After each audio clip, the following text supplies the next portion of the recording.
Hi, I'm Mike from Radio.co, and today we're at the Absolute Radio offices here in London, and we're here to talk to Paul Sylvester, who's the Deputy Content Director at Absolute. So, Paul, hello. Hello. So for the people at home that don't know, what is it that a Deputy Content Director does? What does your job entail on a day-to-day basis? It's one of the most varied jobs in the radio station. The fact that what my job is to manage the day-to-day output of the radio station.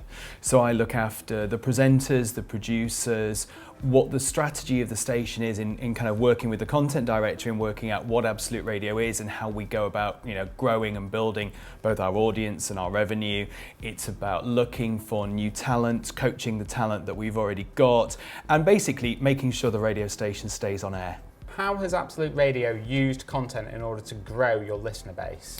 I think content is the key, and the content is king kind of statement is really true, because without content, the radio station is just a jukebox. And let's be really honest, when you want to listen to the music that you've chosen, Spotify or your iTunes is a great place to do it. But radio is really different, and the content helps to make that radio station personal and special. It's about that relationship that the radio station has with the audience, the relationship that the presenter has with his or her listeners, that really helps to drive it forward. So do you think that human curation is an incredibly important part of radio that people can't, say, get from a service like Spotify or Pandora? The music is obviously the key driver as to why people come to the radio station, and the music that we play is what separates us from Radio 1 or Heart or Capital or other radio stations like that. But the presenters are so key in being able to talk about the music, talk to the audience, have that conversation, and that is that thing that makes it special. That's that thing that's always made radio special. It's the presenters that you grew up listening to. It's the presenters that make you smile in the morning. It's the presenters that send you to bed in a good mood. It's the presenters that inform you and entertain you. They are the driver alongside the music that has made radio successful and will always make radio successcul. Originally there was just Absolute Radio, and then recently over the last few years you've diversified. So can you tell us a bit more about that? Why have you done that, and what's the benefit of that been? Absolute Radio launched in 2008, and it was always our ambition to grow the brand, grow the radio stations, to ultimately, again, drive audience and drive revenue. That's what we're here to do. And when we were looking around at how we were going to drive that audience, one of the things that became really clear was the fact that our audience loved 80s music. And so we thought, okay, they're looking around on the digital dial and across all of the businesses, and nobody was just doing decade-based radio stations in what was already a crowded market. What we managed to find was the one big gap that nobody had spotted. So people had launched genre-based stations, but they'd never launched a decade station. So we thought, okay, well look, let's give it a go. We knew that 80s music was popular. We knew that 80s culture and films and TV were really, really important to our audience, because the 80s was the point when these 25, 54-year-olds were in their formative opinion-forming years. And we'd done a feature called Absolute 80s, so we thought, well, that works, let's have a look. So we did some research to back it up, and 80s launched with 250,000 listeners, and very, very soon grew to 500,000 listeners, and then to 1 million listeners. And today we've got 1.4 million listeners to Absolute 80s, showing that actually people want something very bespoke, but also something that has got great breadth to it as well, because Absolute 80s doesn't just play punk or new romantic, it plays pop as well. So this is something of, it's about tapping into that halcyon decade, and people just love the nostalgia and the retro nature of the music, while still having that Absolute Radio irreverence that we've developed. So 80s launched and was very successful, so we went, okay, right, this is working. 90s launched, and again, 90s is another one of those really important decades based on the audience that we've got. And Britpop is so big amongst the listeners that we've got, the kind of the men and women who were in their kind of late teens during the 90s, during that kind of Oasis Blur era. So we launched 90s, and then noughties completed the set. And then the audience was saying, well, you play 60s and 70s, so can we have stations like that? So what was great was, a lot of it was audience driven. A lot of it was the audience saying we'd really like a 60s or a 70s station. So we kind of finished the set really with 60s and 70s, and now kind of 3-4 years on, they're all, proving to be really successful. And what it helped to do was really solidify what the brand was about, what Absolute Radio was about, and growing the overall brand, but also growing Absolute Radio as a station itself. So do you think by listening to your audience and what it is that they want, you've been able to create a stronger brand? Oh, absolutely. I mean, the audience is the driving factor in everything that we do. When we make any decision, whether that's in doing a new festival or creating a new program or hiring a new presenter, you've always got to have the audience, first and front of mind, because if you don't have that front of mind, then you're kind of onto a loser already, because they're the ones who are going to listen and enjoy it and share it and talk about it with their friends. So that's the kind of top level strategy. So how does Absolute kind of use some of the more low level strategies? So stuff like, what are the different types of content that you've used and what's been the most successful? Absolute Radio has always been built around 3 core content pillars. So those content pillars are music, comedy and football.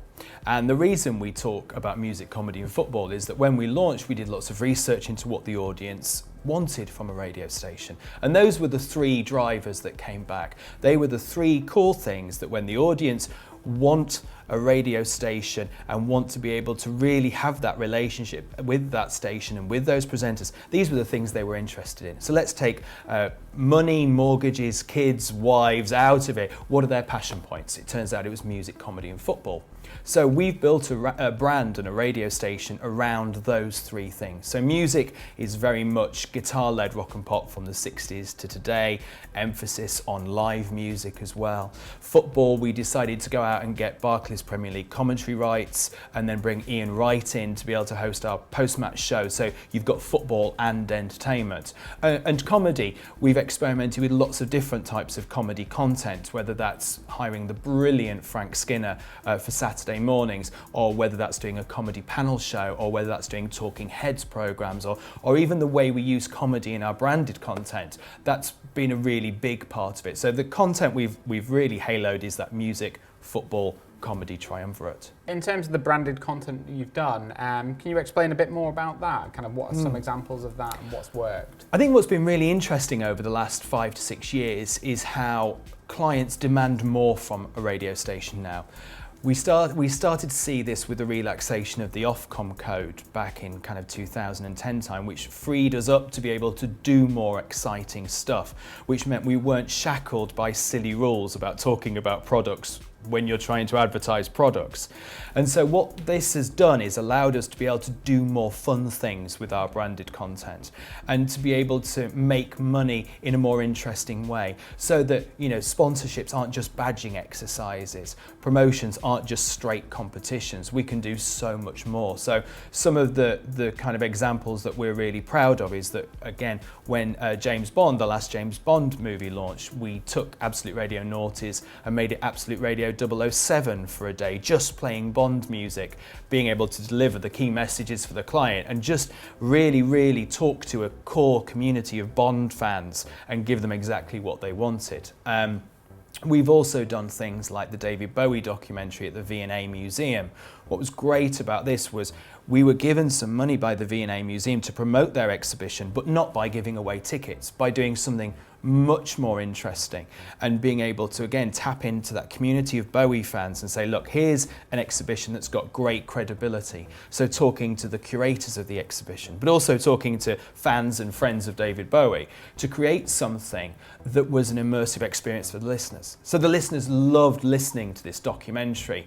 And so therefore the sell became a lot more subtle, and it was about creating content that had a brand not just wrapped around it, but right through the center of it, but also just doing that thing that's been interesting. So those are 2 examples. And then down to the kind of day-to-day examples of working with our breakfast partner, Wix, who've sponsored the show now for nearly 4 years. And it's about taking their ongoing messages and their changing messages about their products and services and stores and weaving that into the editorial content. So every day Christian is doing something that's fun and interesting about Wix, but he's doing it in his tone of voice and the audience buy into that as a product. So you're moving beyond just doing announcements at the beginning of a broadcast and say doing competitions and giveaways, which is kind of traditionally how I think those kind of brand partnerships were fed into a broadcast. Absolutely. You know, those days they're not gone, and lots of clients still want that kind of thing, and that's absolutely fine. But more and more we get given briefs by clients and by agencies saying that they want to do more. They want to do more interesting stuff, more fun stuff. And that's great for us, because that's what we want to do as well. That's what we've always wanted to do. And now we're in a position to be able to take, you know, great content, put brands around it, and make it a better experience for the client and for the listener. How can radio stations model their output on, say, a successful publishing business such as, well, I guess Absolute's part of the Bauer Media empire, isn't it? So yeah, how can people model that? I mean, just going into that Bauer Media point, one of the things that we're starting to do now is do many more kind of cross-platform solutions. So things like, you know, we have the Q radio show based on the Q magazine. And actually what's great is the fact that Q magazine are promoting us, we're promoting Q magazine. And actually it's tapping into the expertise of both platforms and both teams to be able to deliver something that's really special. And I think going back to your wider point about how we can help to grow this further, it's about using social media to deliver a 360-degree experience for the audience. When we kind of take our live strategy, so our live music strategy, it's a really good example. So listeners can win the tickets on air, and we promote the fact that they can win tickets to drive listening. We do that via social media. They then get to listen to the actual gig if they didn't win the tickets on air, and then they get to watch the gig on demand and share that kind of content. So it's literally taking people through a journey of content, and that's all. Each one of those things is really important to the process. But it's also using social media in a really sensible and forward-thinking way about talking to the fans of the artists that we're playing and getting them involved. So for example, we did a really big gig in a very small venue with Noel Gallagher recently. And actually what was really important to us was using Noel's own fans and Noel's own community to deliver that message. So it's saying to Noel's social media people, can you promote the fact that you can win tickets? Can you promote the fact that you can listen to the gig? Can you help us to promote that? And obviously Noel's fans want that content. Noel's fans want to be part of it. And this is about taking people who are Absolute Radio people because they love that kind of music, and converting them into being Absolute Radio listeners through the outreach with the social, with the artists. Across all of those touch points that, say, a listener interacts with Absolute, what resonates best with listeners? I mean, I think it kind of depends on the listeners, because we've got different types of listeners. I mean, music is the key driver as to why people come to the radio station. Yeah. You know, that is what we do. And so I think, you know, music always does well. We're currently planning for the Isle of Wight Festival, which is a week on Friday. And I think, you know, again, that live coverage of the festival is really important, whether it's winning tickets and going, or joining us on the weekend when we're doing something like 18 hours of live programming from backstage. That is the stuff that gets the listeners excited. It's about saying to people that we're going to make you part of it. So our listeners are 25, 44-year-old. We call them reluctant adults because they've got mortgages, partners, kids, and they maybe can't get to all of those gigs and festivals. But what we're going to do is take them from their living room and put them in the front row. And that's a really important thing that the radio station can do. It's saying we're going to make you part of something that you really want to be part of. Okay, so I guess in the last 10 years, radio's changed an awful lot. I mean, everything's changed an awful lot, mainly due to the internet. Yeah. Now, what would you say in terms of how people listen to the radio and how people consume the content that, you know, a radio outputs? How's that changed during the time that you've kind of been with Absolute, say? I mean, if you take the last 10 years, as you say, as the kind of the time frame for this, the main change in that time frame has been mobile. Yeah. And the growth of mobile. And you look now, I stand on the train platform every morning and look, and everybody's got headphones in and everybody's on their phone. And I think mobile has really changed the way we work. You know, what's been great about this building and this radio station has been how digitally forward thinking the entire business has been. So Virgin Radio, which became Absolute Radio, was the first radio station to have a mobile app. And the app that we've got now is great because actually you can see what any one of our stations is playing at any one time. So if all of a sudden you don't like a song on Absolute Radio, you can flick to 80s, or you can see what 90s is playing and flick around between all of those different stations. And actually what that's doing is taking the Absolute Radio listener, and when they're just a little bit bored and they want to go off and do something else, is saying, well, try one of these other stations. So instead of going off to a rival or a competitor, they're staying within the family. So I think mobile listening is really important. I also think that social obviously is really important because, you know, like many people, I sit there on the train in the morning, I flick through Facebook, I flick through Twitter, and I see, okay, what's that radio station doing? And I see the content that they're putting up and I think, oh, okay, that looks really interesting. Let me investigate that a bit more. Whether that's what Christian's doing here or whether that's what Chris Evans is doing on Radio 2 or Grimmy's doing on Radio 1. It actually is so important in reminding people continually that this radio station exists and they're doing fun stuff. So I think social obviously has made such an impact. For us, what we've tried to do is also make the listening experience better through our kind of through our online and mobile listening through having a free account.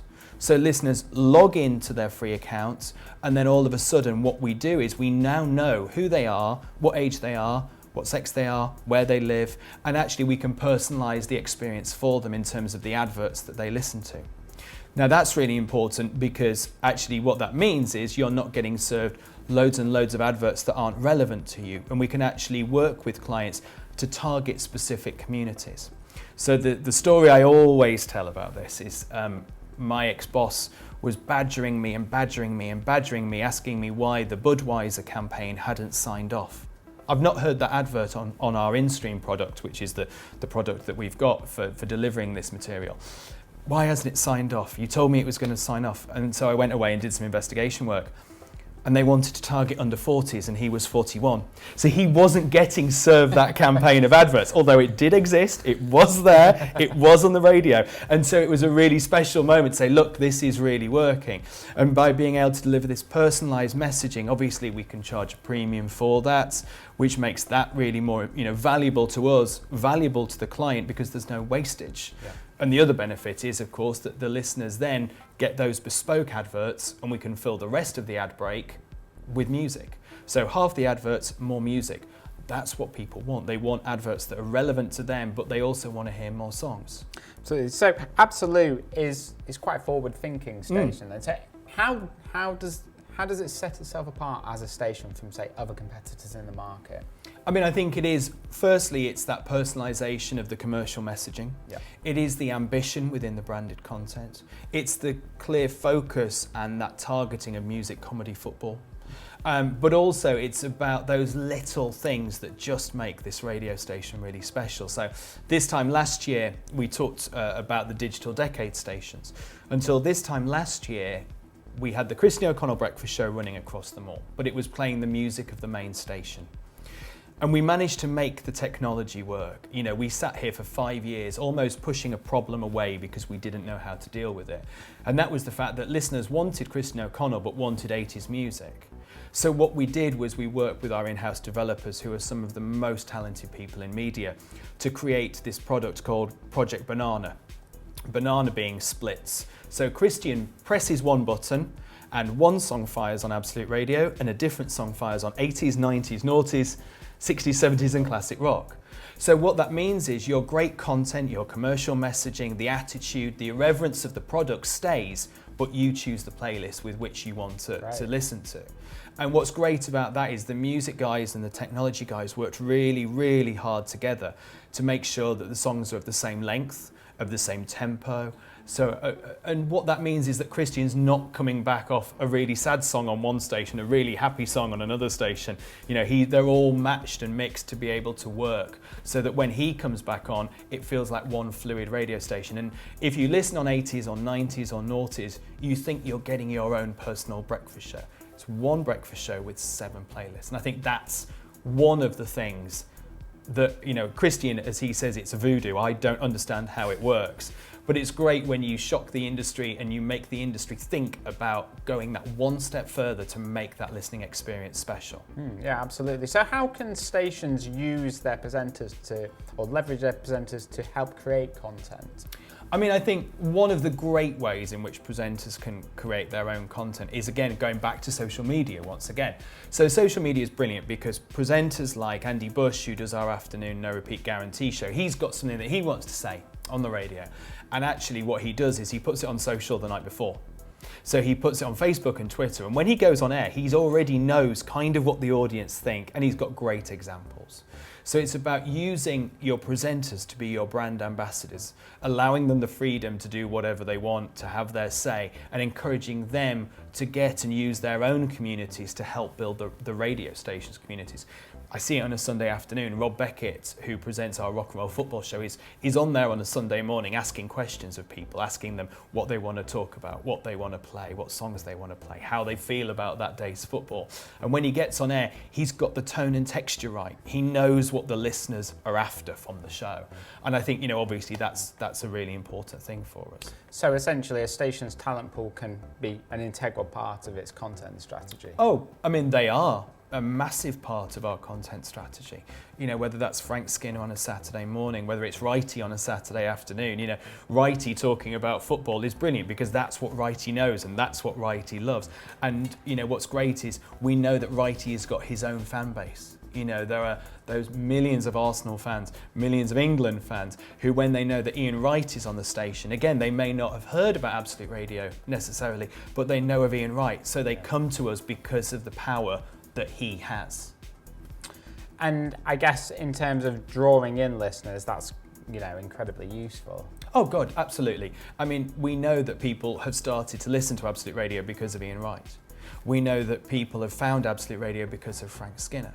And actually, what you want to do is have that mixture of talent, people who you're developing and also people that you're bringing in, because you want to have that 360-degree thing where it's not just celebrities, it's not just famous people, you're growing passionate music broadcasters, but you're also peppering in the personalities. And, the Frank Skinner success story is incredible.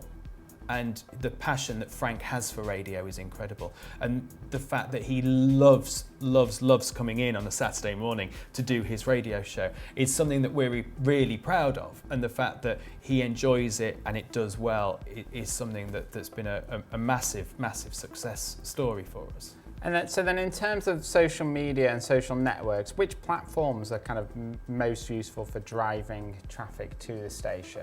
It kind of depends. Obviously, Facebook is great in terms of developing content and actually sharing content as well. So the Breakfast Show are very active on Facebook during the course of breakfast in terms of sharing videos, sharing photos. That's their main driver first thing in the morning.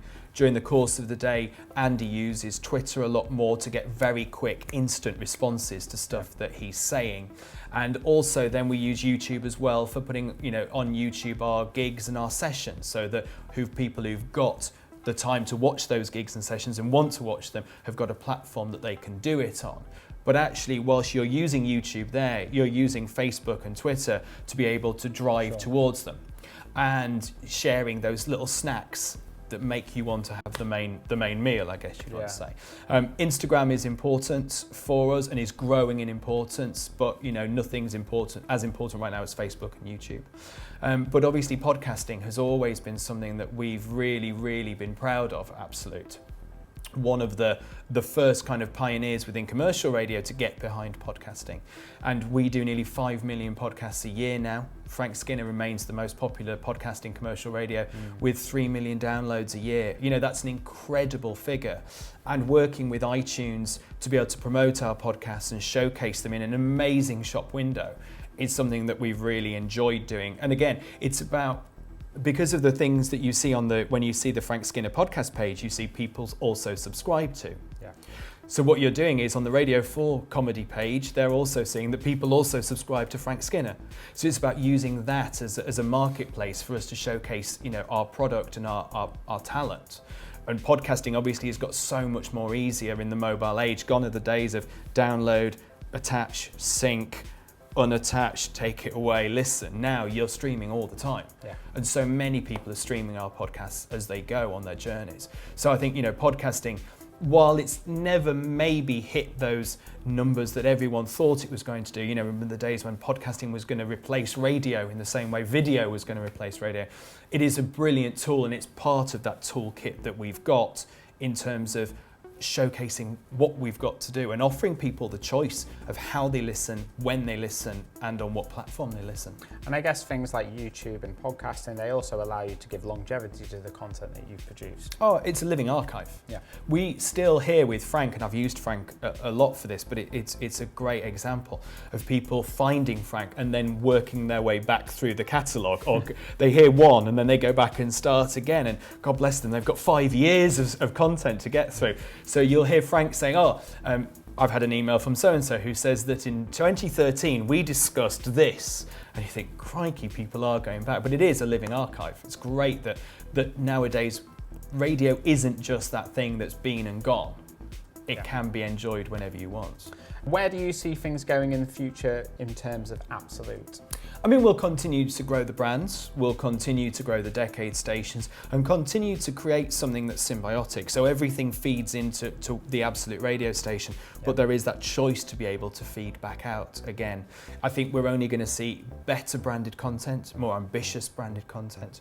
I think we're only ever going to see digital and technology grow, and also the social audience grow, and be able to use that audience to develop more content, but also to be able to give them more content. And use the audience as marketeers for us. They're the people who are out there being our ambassadors, being our advocates, sharing the content and saying, this is great, this is my radio station, have a listen.